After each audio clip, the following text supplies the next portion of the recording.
মৌলভীবাজারে প্রতি বছরের ন্যায় এবছরেও বড়হাট ওয়েলফেয়ার ট্রাস্ট কর্তৃক মিনিবার ফুটবল টুর্নামেন্টের মেগা ফাইনাল ও পুরস্কার বিতরণ সম্পন্ন হয়েছে। বিস্তারিত দেখুন আমাদের মৌলভীবাজারের হেড অফ নিউজ খালিদ চৌধুরীর প্রতিবেদনে। ক্যামেরায় ছিলেন SM Fazlu. মৌলভীবাজারে Barahat welfare trust কর্তৃক আয়োজিত মিনিবার ফুটবল টুর্নামেন্টের মেগা ফাইনাল ও পুরস্কার বিতরণ অনুষ্ঠান সম্পন্ন হয়েছে।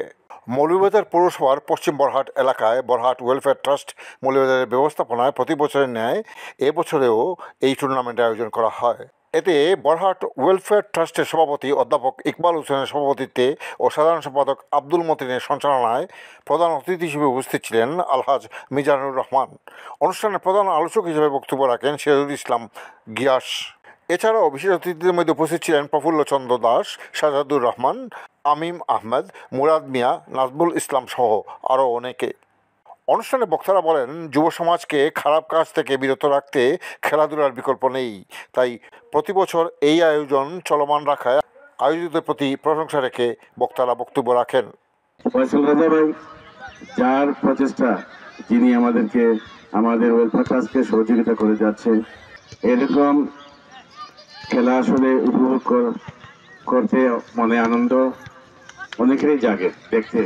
খেলাধুলার মাধ্যমে সহযোগিতা বাড়ে, একে ধরলে শারীরিক গঠন, মানসিক গঠন সব কিছু সম্পন্ন হয়।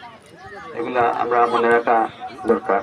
আমার চাচা মতিন চাচা অনেক অক্লান্ত পরিশ্রম করে এই সংগঠনটাকে দেশেতে প্রতিষ্ঠিত করার জন্য অক্লান্ত পরিশ্রম করতেছেন। এর সাথে যারা সবার নাম উল্লেখ করা সম্ভব নয়, সবকে ধন্যবাদ জানাই।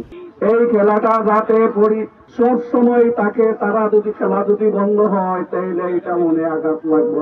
উপস্থিত কিন্তু দর্শক কিন্তু খেলোয়াড় কিন্তু সকলকে আমার সালাম এবং আদাব রইল। শুধু খেলাধুলা না, বড়হাট ওয়েলফেয়ার ট্রাস্ট একটা সামাজিক সংগঠন। তারা প্রতি বছরের ন্যায় বিভিন্ন সামাজিক অনুষ্ঠান করে থাকে। আন্তরিক মুবারকবাদ যে আপনারা এমন একটা সুন্দর আয়োজন করিয়া দিছেন। এই যে খেলাধুলা খুব প্রয়োজন সমাজের লাগে। এক পর্যায়ে ট্রাস্টের সাধারণ সম্পাদক আব্দুল মতিন বলেন, আলহামদুলিল্লাহ এই বড়হাট ওয়েলফেয়ার ট্রাস্ট গঠিত হয়েছিল, যে স্বপ্নদ্রষ্টা ছিলেন আমাদের ফয়সাল রাজা ভাই। মূল উদ্দেশ্যই ছিল এই বড়হাট গ্রামের উন্নতি সাধন, বড়হাট গ্রামের অসহায় যারা মানুষ আছে তাদেরকে সাহায্য সহযোগিতার মাধ্যমে স্বাবলম্বী করা। এই চিন্তার আলোকে মূলত বড়হাট ওয়েলফেয়ার ট্রাস্ট গঠন হয়েছিল। খেলা শেষে বিজয়ী এবং রানার্স আপ দলের মাঝে পুরস্কার তুলে দেন অতিথিরা। Khalid Chowdhury, Channel S News, Borohat, Moulvibazar.